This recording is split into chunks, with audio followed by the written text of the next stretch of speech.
வேலும் மயிலும் சேவலும் துணை. கந்தர் அலங்காரம். பாடல் 44. தோளால் சுவர் வைத்து நாலாறு காலில் சுமத்தி இரு காலால் எழுப்பி வளை முதுகு ஓட்டி கை நாற்றி நரம்பால் ஆர்க்கையிட்டு தசை கொண்டு மேய்ந்த அகம் பிரிந்தால் வேலால் கிரி தொலைத்தோன் இருத்தாளன்றி வேறில்லையே. தோளால் சுவர் வைத்து தோளினால் சுவர் எழுப்பி நாலாறு காலில் சுமத்தி. நாலாறு நாலும் ஆறும் சேர்ந்து 10.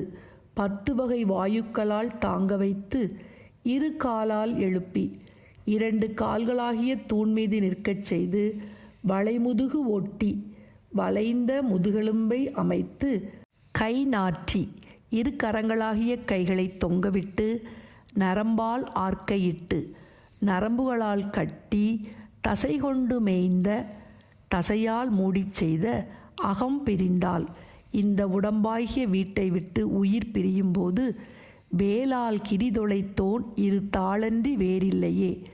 வேலால் கிரௌஞ்சமலையை தொலைத்தருளிய திருமுருகப் பெருமானின் இரு திருவடிகளைத் தவிர வேறு புகலிடம் ஏதும் இல்லை.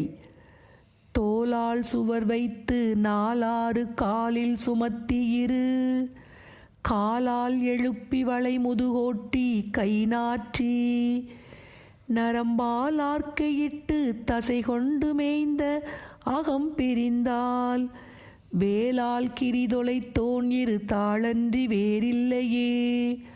வேலால் கிரிதொலைத்தோன் இரு தாளன்றி வேறில்லையே. தோளால் சுவர் வைத்து நாலாறு காலில் சுமத்தி இரு காலால் எழுப்பி வளை முதுகோட்டி கை நாற்றி நரம்பால் ஆர்க்கையிட்டு தசை கொண்டு மேய்ந்த அகம் பிரிந்தால் வேலால் கிரிதொலைத்தோன் இரு தாளன்றி வேறில்லையே. வேலால் கிரிதொலைத்தோன் இரு தாளன்றி வேறில்லையே.